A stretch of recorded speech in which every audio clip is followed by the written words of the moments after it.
In today's video, I'm going to teach you how to make a new layer in Affinity Studio. By the end, you'll know the quickest way to add a clean, empty layer so you can work non-destructively, stay organized, and move faster in your projects. Before we press anything, a quick refresher. Layers are the backbone of editing and design in the Affinity apps.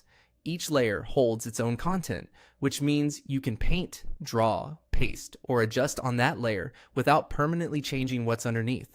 This is how you keep experiments safe, try effects, and roll back easily if something doesn't work out.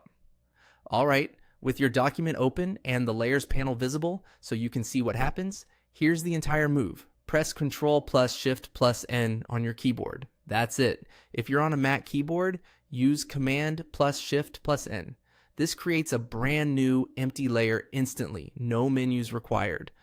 When you do this, you'll notice a new layer appear in the Layers panel. It becomes the active layer automatically, which means anything you paint, draw, or paste goes right onto this fresh, transparent surface. Affinity places it directly above whichever layer is currently selected.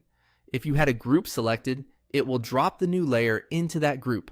Keep that in mind as you work, because layer placement controls how your artwork stacks and how effects blend. This single shortcut is a huge time saver.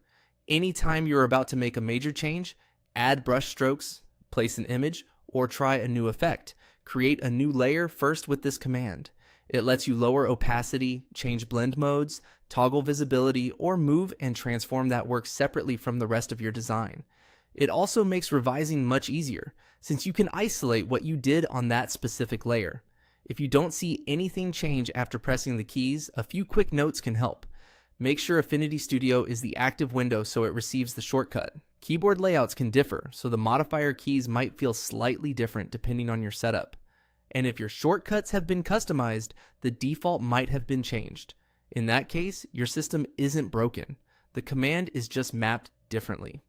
To recap in one line, with your document open, press Ctrl plus Shift plus N or Command plus Shift plus N on Mac, and you have a brand new empty layer ready to go. Practice this a few times and it'll become second nature, giving you the freedom to build clean, flexible, and professional projects with confidence.